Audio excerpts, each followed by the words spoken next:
नमस्कार दोस्तों, Byju's government exam prep channel पे आपका स्वागत है। दोस्तों, आज हम लोग डिस्कस करेंगे डेली करंट अफेयर में 23 मार्च 2021 के न्यूज़पेपर से, जो कि आगामी परीक्षाएं CHSL, combined graduate level, banking, Delhi police, CPO SI and other state services exam, इन सभी के लिए यह लाभदायक सिद्ध होगी। तो आइए एक एक करके चर्चा करते हैं। आज के राष्ट्रीय मामलों में पहली खबर है, ISRO successfully demonstrates free space quantum communication. दोस्तों, इसरो जानते ही होंगे, जैसा कि Indian space research organisation, for the first time in the country the Indian space research organisation has demonstrated such as tremendous technology which is now very safe to send message. यानी कह सकते हैं कि मैसेज, अब संदेश भेजना बेहद सुरक्षित हो गया है, क्योंकि भारतीय अंतरिक्ष अनुसंधान संगठन ने देश में पहली बार एक ऐसी जबरदस्त तकनीक का प्रदर्शन किया है। इसरो ने 300 मीटर के दायरे में फ्री स्पेस क्वांटम कम्युनिकेशन का सफल परीक्षण किया है, और यह परीक्षण कई मायने में बेहद इंपॉर्टेंट है। इस परीक्षण के जरिए इसरो ने एक तरह के प्रकाश कणों के जरिए संदेशों को बेहद सुरक्षित ढंग से भेजने में विशेषता हासिल कर ली है। दोस्तों, इसे क्वांटम क्रिप्टोग्राफी भी कहा जाता है, जिसमें संदेशों को प्रकाश कणों में तब्दील कर इस तरह सुरक्षित तरीके से भेजा जाता है, इन्हें कोई हैक नहीं कर सकता। यानी it is also called quantum cryptography, in which messages are transferred into light particle and sent such a way that no one can hack them। यानी कोई इसे हैक नहीं कर सकता है। ISRO said that video conferencing was done through quantum of encrypted signals in this technology. यानी technology में quantum की इनक्रिप्टेड सिग्नल के जरिए वीडियो कॉन्फ्रेंसिंग की गई है। इस टेक्नोलॉजी की मदद से सैटेलाइट डाटा कम्युनिकेशन और भी सुरक्षित हो सकेगा। तो पारंपरिक क्रिप्टो सिस्टम में गणित के एल्गोरिदम के आधार पर डाटा इंक्रिप्शन होता है। तो क्वांटम क्रिप्टोग्राफी को फ्यूचर प्रूफ भी कहा जाता है, क्योंकि भविष्य में क्वांटम यानी कंप्यूटर के क्षेत्र में विकसित होने वाली कोई भी नई व्यवस्था क्वांटम क्रिप्टो सिस्टम को तोड़ने में सक्षम नहीं हो पाएगी। तो यह इसरो की एक खास उपलब्धि है। अब बढ़ते हैं दोस्तों, दूसरी महत्वपूर्ण खबर है, अटल बिहारी वाजपेयी जी की नदी जोड़ो परियोजना, उनका सपना था, वह अब जाकर के पूरा हो रहा है। केन बेतवा लिंक प्रोजेक्ट को मंजूरी मिल गई है। यानी प्रधानमंत्री की मौजूदगी में मध्य प्रदेश के मुख्यमंत्री कौन है? शिवराज सिंह चौहान, और उत्तर प्रदेश के मुख्यमंत्री योगी आदित्यनाथ ने देश की पहली नदी जोड़ो परियोजना, जिसका नाम क्या है, केन बेतवा लिंक, के समझौते पर साइन कर दिया है। तो इस तरह से परियोजना बुंदेलखंड का भाग्य बदल देगी, क्योंकि बुंदेलखंड रीजन उत्तर प्रदेश के पिछड़े क्षेत्रों में आता है। दोस्तों, यहाँ पर लोगों के पास जमीनें हैं, लेकिन पानी की व्यवस्था नहीं होने के कारण यहाँ पर शुष्क पड़ी रहती हैं, मतलब कह सकते हैं खेती हो ही नहीं पाती। यही कारण है कि यह क्षेत्र भुखमरी, सूखा, इन सब क्षेत्र से मतलब गुजरता है। तो यहाँ पर रोटी बैंक जैसी लोग, मतलब संगठन, एनजीओ रोटी बैंक चलाते हैं, यानी खाने की दिक्कत हो जाती है। तो अब इस तरह से बुंदेलखंड क्षेत्र का भाग्य बदलेगा, और दोनों राज्यों के मुख्यमंत्रियों ने हस्ताक्षर ही नहीं किए, बल्कि बुंदेलखंड की भाग्य रेखा को एक नया रूप दे दिया है। तो वीडियो कॉन्फ्रेंसिंग के माध्यम से जल शक्ति अभियान कैच द रैन की शुरुआत भी इस अवसर पर की गई है। दोस्तों, 62 लाख, सोचिए 62 लाख लोगों को पानी पीने के लिए तरसते से इस बुंदेलखंड रीजन में। तो इस तरह से पेयजल अब उपलब्ध होगा। दोनों राज्यों में 12 लाख हेक्टेयर भूमि में 2-3 बार फसल, सोचिए 2-3 बार फसल की जा सकेगी। इससे यहाँ के क्षेत्र के लोगों का खाद्यान्न संकट दूर होगा। और दोस्तों, यह मध्य प्रदेश के पन्ना, जहां पर सोचिए डायमंड पाया जाता है, टीकमगढ़, छतरपुर, सागर, दमोह, दतिया, विदिशा, शिवपुरी, रायसेन जिलों को परियोजना से सीधा फायदा होगा। वहीं उत्तर प्रदेश के बांदा, महोबा, झांसी और ललितपुर को इसका लाभ मिलेगा। तो केन नदी जबलपुर के पास कैमूर की पहाड़ियों से निकलकर 427 किलोमीटर उत्तर की ओर बहने के बाद यह बांदा जिला, कहाँ है ये? उत्तर प्रदेश में है। बांदा जिले के गांव चिल्ला में यमुना नदी से, यानी केन क्या है, यमुना की सहायक नदी है। इसी तरह से बेतवा नदी रायसेन जिले से निकलकर यह 576 किलोमीटर बहने के बाद उत्तर प्रदेश के हमीरपुर जिले में, कहाँ मिल रही है, हमीरपुर जिले में यमुना नदी में मिल जाती है। यानी यह केन और बेतवा दोनों यमुना की सहायक नदियां हैं। और मध्य प्रदेश के छतरपुर जिले के दौधन गांव में नदियों को जोड़कर यह बांध भी बनाया गया है। यहां से 78 मेगा यानी 78 मेगावाट इलेक्ट्रिक भी मध्य प्रदेश को मिलेगी। दोस्तों, लिंक परियोजना के जरिए केन नदी में 1074 MCM यानी मिलियन क्यूबिक मीटर पानी पहुंचाया जाएगा और यह परियोजना 2005 में मंजूर हुई थी। तब उत्तर प्रदेश को रबी की फसल के लिए 547 मिलियन क्यूबिक मीटर और खरीफ फसल के लिए 1153 MCM पानी देना तय हुआ था। विवाद रबी फसल के लिए पानी देने को लेकर था, फिर बाद में दोनों लोग इस बात को अब मान गए हैं। इस तरह से अप्रैल 2018 में उत्तर प्रदेश ने रबी फसल के लिए 700 MCM पानी की मांग रखी, जो बाद में 788 MCM तक पहुंच गई।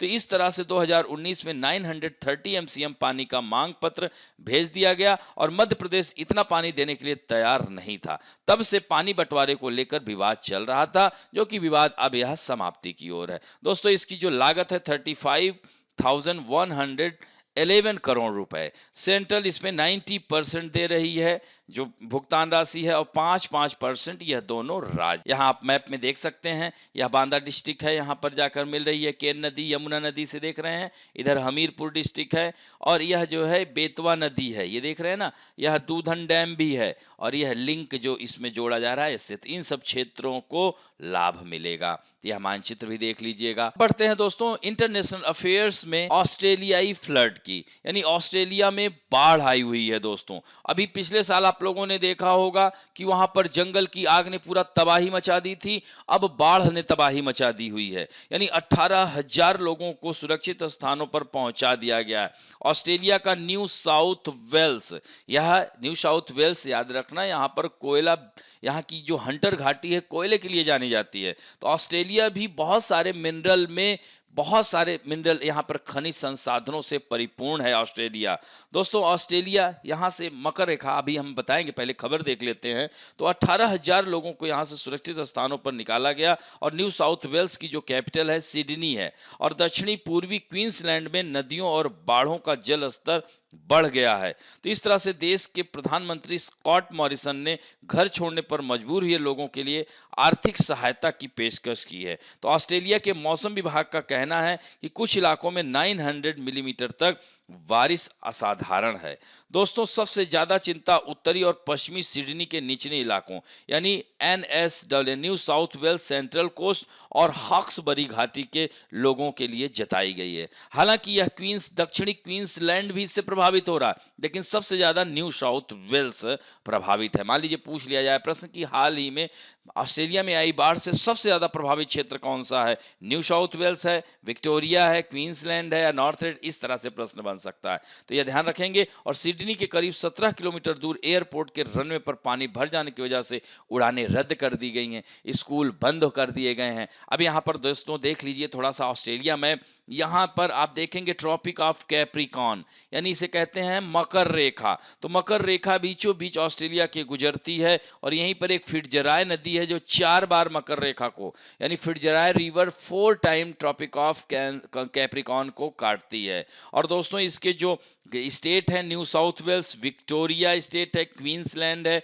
नॉर्दर्न टेरिटरी है, वेस्टर्न ऑस्ट्रेलिया है, साउदर्न ऑस्ट्रेलिया है और नीचे ये तस्मानिया है, इसकी राजधानी होबार्ट है। और दोस्तों, तस्मानिया और ऑस्ट्रेलिया के बीच में ये देख रहे हैं ना, बास जल संधि है। तो बास स्टेट का मतलब क्या हुआ, they are connect to sea and separate to land, यानी 2 सागरों को जोड़ती है और स्थलों को अलग करती है। इसे कंगारुओं का देश कहा जाता है। यहां पर इसका 75% पार्ट जो है वह डेजर्ट है। यहाँ के डेजर्ट जैसे देखिए great sandy desert, Tanami desert सुना होगा, ग्रेट विक्टोरिया डेजर्ट, यह सब महत्वपूर्ण, गिब्सन डेजर्ट, सिम्पसन डेजर्ट, और यहाँ की झीलें, डिसअपॉइंटमेंट लेक बहुत ही प्रसिद्ध झील है, लेक आयर सबसे गहरी झील है, याद रखेंगे। अब यहाँ पर विश्व का सबसे अधिक यानी 27% से अधिक यूरेनियम का भंडार ऑस्ट्रेलिया में है। विश्व का सबसे बड़ा बॉक्साइट का उत्पादक देश ऑस्ट्रेलिया, ये केप यार्क पेनिनसुला है ना, यहीं पर वीपा खान है जो विश्व की सबसे बड़ी बॉक्साइट की खान है, और यहाँ पर टॉरेस स्ट्रेट है जो पापुआ न्यू गिनिया और केप यार्क पेनिनसुला को अलग करता है। और दोस्तों यहीं पर विश्व की सबसे बड़ी प्रवाल भित्ति ग्रेट बैरियर रीफ देख रहे हैं ना, केप यार्क पेनिनसुला से रॉकम्पटन तक फैली हुई है, ये भी याद रखेंगे। और यहाँ पर यह पर्थ है, पर्थ से यहाँ पर एडिलीड होते हुए सिडनी, यहाँ का ट्रांस ऑस्ट्रेलियन रेल मार्ग है। दोस्तों ये डार्विन शहर है, यहाँ की जलवायु और भारत की जलवायु लगभग एक सी है। ऊपर तिमोर सागर है, इंडियन ओशन का पार्ट है, गल्फ ऑफ कारपेंट्रिया है, यहाँ ग्रेट बैरियर, यहाँ पर ग्रेट आर्टेजियन बेसिन पाया जाता है जिसे क्या कहते हैं, पाताल तोड़ कुआं, यहीं पर यह प्रसिद्ध है ऑस्ट्रेलिया। और दोस्तों ऑस्ट्रेलिया के घास के मैदान को डाउन्स कहा जाता है, टेम्परेट ग्रासलैंड को क्या कहते हैं, डाउन्स कहते हैं। और ऑस्ट्रेलिया में जो चक्रवात आता है उसको विली विली कहा जाता है, याद रखना, विली विली नामक चक्रवात आता है, ट्रॉपिकल साइक्लोन। जैसे अमेरिका में साइक्लोन को टॉर्नेडो कहते हैं, कैरेबियन सी में हरिकेन कहते हैं, उसी तरह से ऑस्ट्रेलिया में विली विली कहते हैं, हमारे भारत में साइक्लोन कहते हैं, जापान में टाइफू कहते हैं, चीन फिलीपींस में इसे टाइफून कहा जाता है। तो यह ऑस्ट्रेलिया को संक्षिप्त में बताया। अब बढ़ते हैं next, China and the Philippines face to face stare again in the South China Sea. दोस्तों फिलीपींस ने विरोध किया है चीन का साउथ चाइना सी में जो बढ़ता प्रभाव, क्योंकि साउथ चाइना सी नाम ही साउथ चाइना सी है, तो चीन कहता है कि इस पर पूरा मेरा अधिकार है। तो फिलीपींस ने दक्षिणी चीन सागर में अपने जल क्षेत्र पर अतिक्रमण को आरोप लगाते हुए चीन से 200 से अधिक जहाजों को हटाने के लिए कहा है। और फिलीपींस ने कहा है कि चीन के जहाज फिलीपींस के समुद्री अधिकारों का उल्लंघन कर रहे हैं। और फिलीपींस का कहना है कि ऐसा नहीं लगता है कि मछली पकड़ने वाले जहाज मछली पकड़ रहे हैं, और इन जहाजों पर चीन के समुद्री लड़ाके हैं। तो 5 साल पहले एक अंतर्राष्ट्रीय अदालत ने 90% ऑफ वाटर प्रभुत्व के चीनी दावों को खारिज कर दिया था। Philippines, Brunei, Malaysia, Taiwan, Vietnam, Indonesia दशकों से पूरे दक्षिणी चीन सागर पर चीन के दांव पर सवाल उठा रहे हैं। लेकिन हाल के वर्षों में यह तनाव काफी बढ़ गया है, खासकर कोरोना काल में, मैंने आपको बताया था ना। तो इस तरह से चाइना ने उस क्षेत्र पर बार बार दावा करता है, जो 9 डैश लाइन उसको कहते हैं। तो 9 डैश लाइन देख रहे हैं ना, ये 9 डैश लाइन है, यानी इसका मतलब है कि यह पूरे पे इसका कब्जा है। ये पार्सल आइलैंड है, स्पार्टले द्वीप है, ये कई बार परीक्षाओं में आया हुआ है। अब देखिए ना, इधर मलेशिया भी तो है, इसका भी तट कर रहा है, ब्रुनेई कर रहा है, इंडोनेशिया, फिलीपींस, वियतनाम, ये सब, ये देख रहे हैं ना वियतनाम, ये सब जो है यह मतलब तनाव रहता है इन देशों के बीच, और साउथ चाइना सी पे पूरा अपना अधिकार यह जमाना चाहता है। तो यह साउथ चाइना सी इतना महत्वपूर्ण क्यों है, आखिर इसके पीछे क्या कारण, आपत्तियां क्या है? तो साउथ चाइना सी हाल में जो अगर बात किया जाए तो दक्षिणी चीन सागर में कृत्रिम रूप से जो बनाए गए हैं, चीन के द्वारा टापू जो बनाए गए हैं, वह जो है काफी कह सकते हैं कि परेशानी का सबब बनते जा रहे हैं। तो चीन जो है इस बात को लेकर के काफी, अब इस पर जैसे कृत्रिम रूप से जो टापू बनाए, सैन्य अड्डे स्थापित कर लिए हैं, तो चीन दलील देता है कि इन इलाकों पर उसका सदियों पुराना अधिकार है। जबकि फिलीपींस के अलावा ब्रुनेई, मलेशिया, ताइवान, वियतनाम जैसे देश चीन के इस दांव पर आपत्ति जताते हैं, और इन देशों पर इस इलाके को लेकर विवाद कई दशकों से जारी है। तो यह जो चीन 9 डैश लाइन है, इसके नाम से मशहूर एक बड़े इलाके पर अपना दावा जाहिर करता है, और चीन अपने दावे को पुख्ता शक्ल देने के लिए यहाँ पर टापू बना लिए हैं और समुद्र में गश्त करने लगा है। चीन ने यहाँ एक बड़ा सैन्य इंफ्रास्ट्रक्चर कर लिया है तैयार, तो उसी का विरोध हो रहा है। तो 2016 में एक इंटरनेशनल ट्राइब्यूनल ने चीन के खिलाफ यह फैसला दिया था, जिसकी वजह से यह देश और अब एक्टिव हो गए हैं। तो इतना साउथ चाइना सी इतना इंपॉर्टेंस क्यों रखता है, क्यों यह पूरे देशों में आपस में यह तनाव है? तो दोस्तों, साउथ चाइना सी प्रशांत महासागर और दक्षिणी हिंद महासागर के बीच स्थित बेहद अहम यानी स्ट्रेटेजिक पॉइंट ऑफ व्यू से इट इज इम्पॉर्टेंट सी। और दुनिया के कुल जो ट्रेड होता है, सी ट्रेड होता है, उसमें 20% इसका जो है पार्टिसिपेशन है। तो इस तरह से 2016 में साउथ चाइना सी से होकर 6 खरब डॉलर का समुद्री व्यापार हुआ था। तो अक्सर अमेरिकी जंगी जहाज गश्त लगाते हैं ताकि समुद्री व्यापार में बाधा ना पहुंचे, मगर चीन इसे अमेरिका का आक्रामक रवैया बताता है। अब ऐसे में हमारे भारत का क्या रुख होगा? तो भारत हालांकि इस पर तटस्थवादी नीति अपनाया था, लेकिन जब भारत को यह तंग करने लगा तो ऐसे में अब भारत भी शांत बैठने वाला नहीं है। उसने वियतनाम पर भी, और वियतनाम साउथ चाइना सी के कोस्ट पर स्थित है, तो वहां बेस बना रहा है। तो इस तरह से यह विवाद चर्चा होने लगी है, क्या दक्षिणी चीन सागर में विवाद में भारत की भूमिका बढ़ेगी? तो साउथ चाइना सी को एक तटस्थ देश भारत की ओर से माना जाता है साउथ चाइना सी के लिए, लेकिन भारत मानता है कि यह तटस्थता कायम रहनी चाहिए और किसी भी देश का समुद्र नहीं है ये। भारत ये कहता है तो सीधे सीधे नकार रहा है चीन के। तो इस तरह से कुछ समय से चीन से बिगड़ते रिश्तों के कारण भारत अमेरिका के करीब आया है, लेकिन यह समझना है कि साउथ चाइना सी में भारत का कोई बहुत बड़ी भूमिका अदा करेगा, ये सही नहीं है। तो इस तरह से ओबामा भारत जब आए थे तो एक साझा बयान में भारत ने कहा था कि वो दक्षिणी चीन सागर में स्थिरता बनाए रखने के लिए प्रतिबद्ध है। तो इस तरह से ये बातें, लेकिन ये गलवान घाटी का जो काम हुआ है इसके बाद से भारत भी अब साउथ चाइना सी पर भी हस्तक्षेप करने लगा है। जिस प्रकार चीन हमारे हिंद महासागर में आकर बंगाल की खाड़ी और अरब सागर में जाकर के हस्तक्षेप करने का प्रयास करता है, तो भारत भी चुप नहीं बैठेगा। तो ये ध्यान रखेंगे। अब बढ़ते हैं दोस्तों व्यक्तित्व में। यह पिक्चर आप देख रहे होंगे, यह वाइस प्रेसिडेंट है गूगल के, इन्होंने त्यागपत्र दे दिया है। प्रमुख प्रौद्योगिकी कंपनी गूगल के उपाध्यक्ष सीजर सेन गुप्ता इनका नाम था। तो 15 साल तक इन्होंने इसमें कार्य किया और यह जो है कार्यकाल के दौरान Chrome, OS, next billion user, Google पे जैसी पहल को शुरू करने और आगे बढ़ाने में अपनी भूमिका निभाई थी। इसके साथ ही उन्होंने गूगल के सीईओ सुंदर पिचाई को जो है आभार भी प्रकट किया था। तो इस तरह से सीजर ने 2006 में जब गूगल के साथ काम करना शुरू किया था तो Google tool bar, Google desktop और पेमेंट्स के बतौर प्रोजेक्ट मैनेजर काम किया था। 2009 में वो क्रोम ओएस के प्रोडक्ट लीड बन गए और बाद में वाइस प्रेसिडेंट का कार्यभार संभाला और 2015 में वे नेक्स्ट बिलियन यूजर इनिशिएटिव के लिए बतौर वाइस प्रेसिडेंट और जनरल मैनेजर भी काम करने लगे थे। तो उन्होंने गूगल पे को बनाने में एक महत्वपूर्ण भूमिका निभाई है और इसे पिछले साल अमेरिका और सिंगापुर में भी लॉन्च किया गया था। तो यह नाम याद रखेंगे। अब बढ़ते हैं दोस्तों banking and finance related news में। Parliament approve insurance amendment bill 2021। तो दोस्तों इस पर कयास से लगाया जा रहा है कि एलआईसी जो भारतीय जीवन बीमा निगम है उसको बेचने की, तो इस पर वित्त मंत्री ने सीधे सीधे सिरे से नकार दिया है।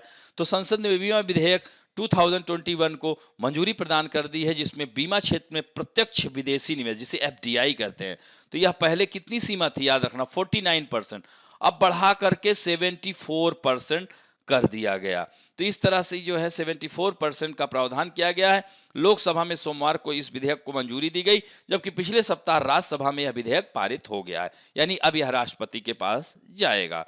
तो इस तरह से निचले सदन में विधेयक पर चर्चा का जवाब देते हुए निर्मला सीतारमण ने कहा, बीमा क्षेत्र प्रत्यक्ष विदेशी निवेश की सीमा बढ़ाकर 74% करने से इस क्षेत्र की कंपनियों की बढ़ती पूंजी जरूरतों को मदद मिलेगी और यह संशोधन इसलिए किया जा रहा है कि कंपनियां यह तय कर सके कि उन्हें किस सीमा तक एफडीआई लेना है।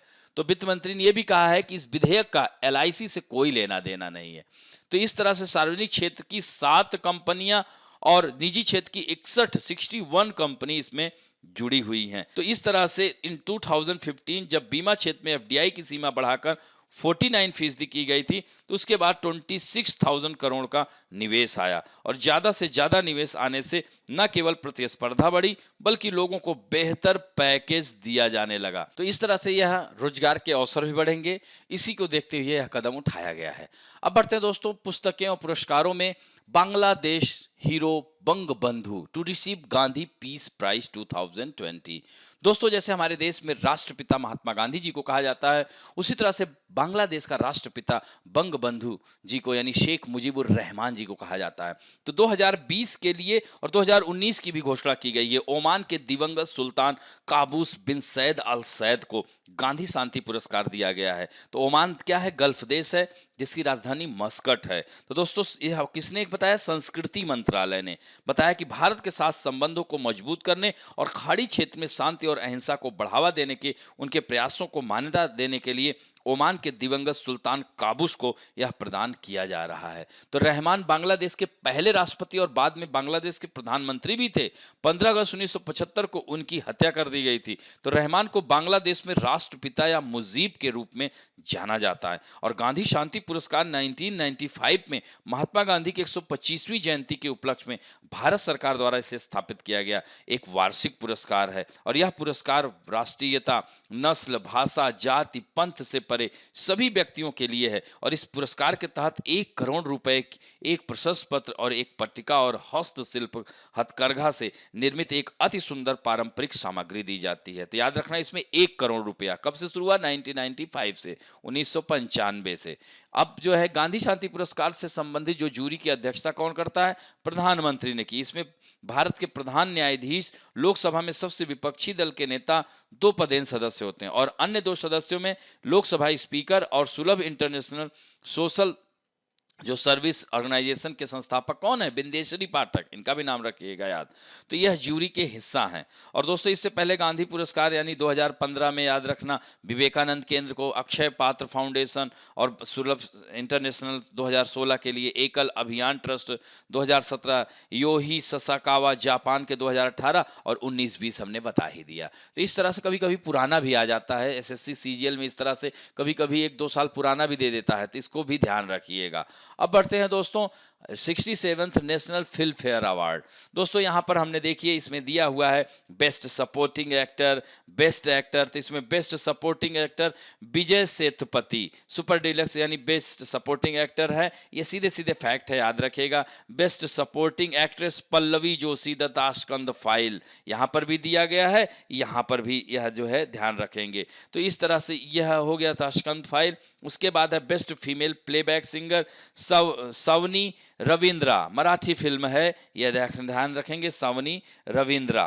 तो यह जो है इनका भी नाम याद रखेंगे, बेस्ट फीमेल प्लेबैक सिंगर। उसके बाद जो है बेस्ट मेल जो है प्लेबैक सिंगर, जो प्लेबैक सिंगर जो है बी प्राक, फिल्म केसरी के लिए गाना गाया था, तेरी मिट्टी वाला गाना, ये ध्यान रखिएगा। तो ये है यह चारों। इसके बाद नेक्स्ट है बेस्ट एक्टर मनोज बाजपेयी, और धनुष का नाम सुना होगा, साउथ इंडियन एक्टर।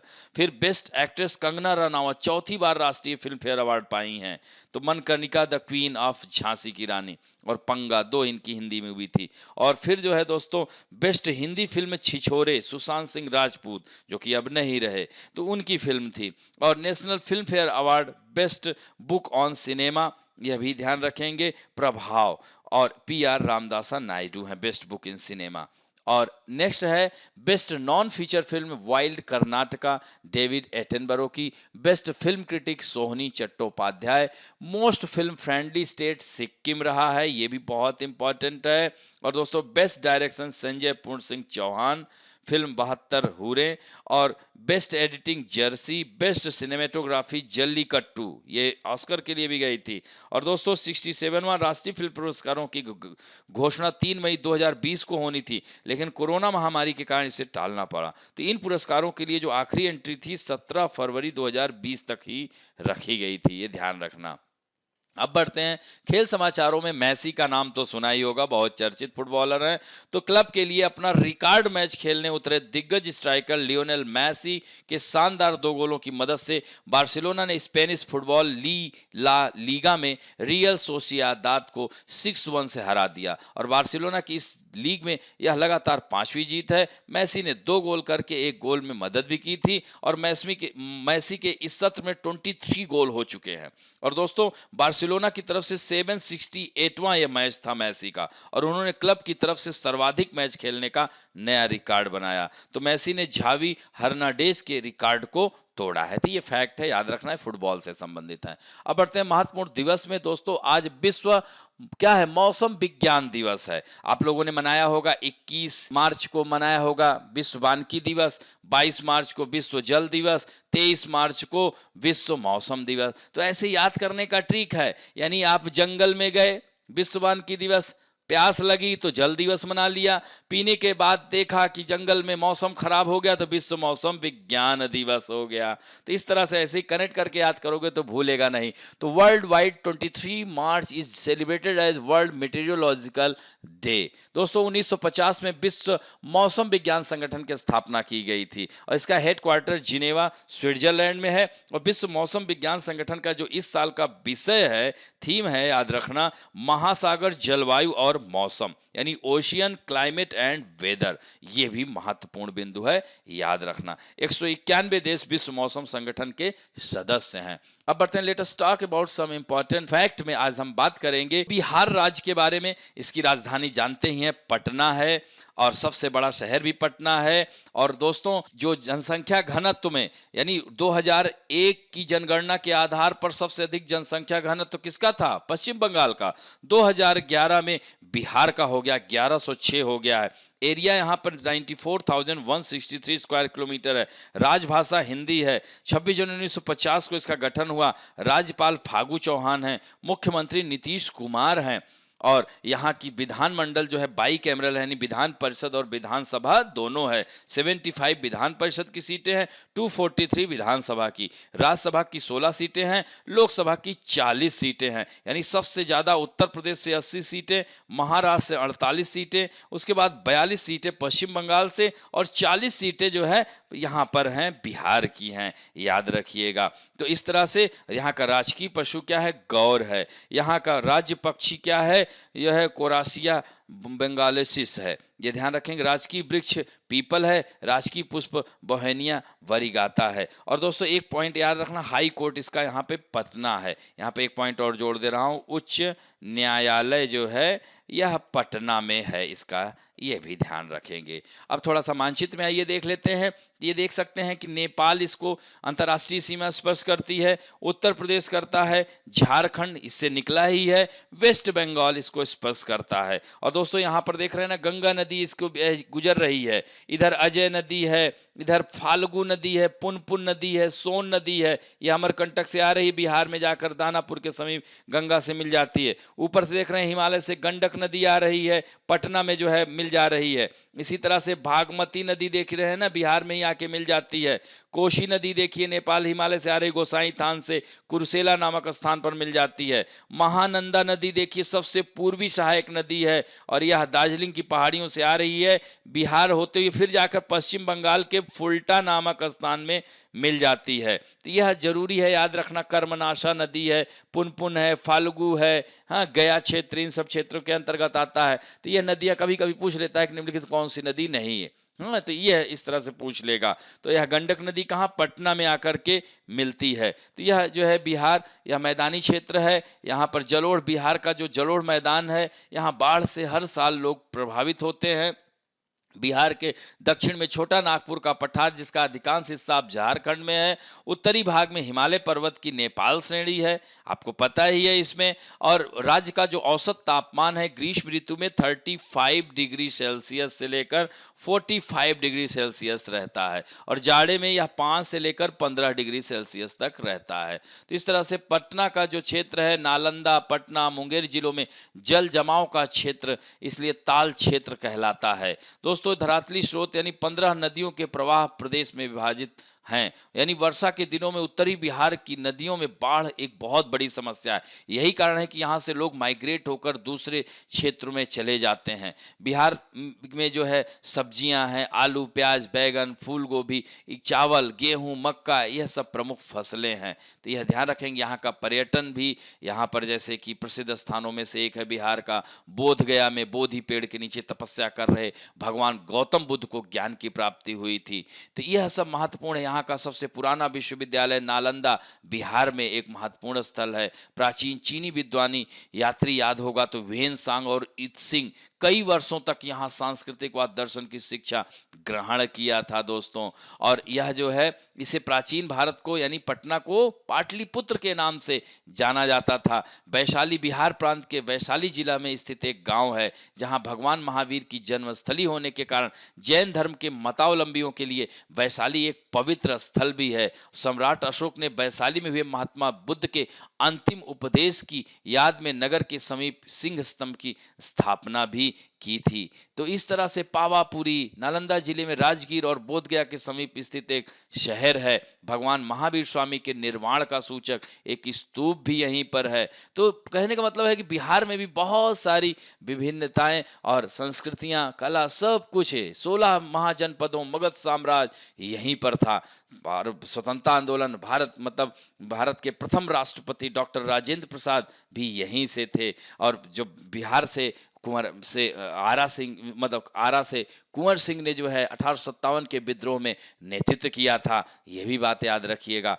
अब बढ़ते हैं दोस्तों आप लोगों के सेक्शन में जो कि बहुत ही अच्छा उत्तर दे रहे हैं। आज उत्तर देने वालों में है अनुराग उपाध्याय, एसके, दिनेश मुर्मू, सरबरथा बनर्जी, अंजलि साहू, श्रवण खालिंग। बहुत ही अच्छा उत्तर। मार्फत खान, मुस्कान हारून शेख, अजय सिंह, मोहम्मद हसन, लालतू दास, मुइन अहमद, अमरजीत सिंह बल्लू, त्रिवेणी बघेल, रोजी, मरमायद एम, जगवीर सिंह, तोहफा शबा तशकीर, सुकन्या जैना, सौरभ चौधरी, खेतेश मंसूरिया, रोशन कुमार। इतने लोगों ने कमेंट और उत्तर दोनों दिए हैं। आशा करता हूं कि आज भी ज्यादा से ज्यादा लोग उत्तर देंगे। तो पहला प्रश्न है which river project has become India's first river link project, यानी भारत की कौन सी नदी परियोजना भारत की पहली नदी लिंक परियोजना बन गई है। Ken Betwa link, Ganga Yamuna link, Narmada Tapti link, Son Betwa link. Next question है सीजर Sengupta has recently resigned as the vice president of which leading technology company. Dell, Microsoft, Google या अमेजन। इसमें से आपको बताना है। नेक्स्ट क्वेश्चन है as per the new insurance amendment bill 2021 by how much has the parliament raised the foreign direct investment limit in the insurance sector, यानी कितना जो है सीमा बढ़ा दी गई। 75%, 74%, 72% या 70%। नेक्स्ट क्वेश्चन है Paracel and Spratly island are located in which sea, यह विवादित द्वीप हैं किस सागर में स्थित हैं। अरब सागर, भूमध्य सागर, साउथ चाइना सी या East China Sea. Next question है which province of Australia has been most affected by the recent flood. Queensland, New South Wales, Western Australia या साउदर्न ऑस्ट्रेलिया। नेक्स्ट क्वेश्चन है how much amount is given in Gandhi Peace Prize, यानी गांधी शांति पुरस्कार में कितनी राशि दी जाती है। 30 लाख, 50 लाख, 75 लाख या 1 करोड़। नेक्स्ट है which is the best Hindi feature film at the 67th National Filmfare award, यानी बेस्ट हिंदी पिक्चर कौन थी। पंगा, छिछोरे, मणकरिका या केसरी।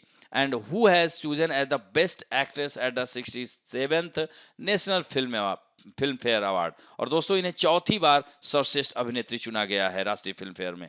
तो आलिया भट्ट हैं, कंगना रनौत, दीपिका पादुकोण या अनुष्का शर्मा।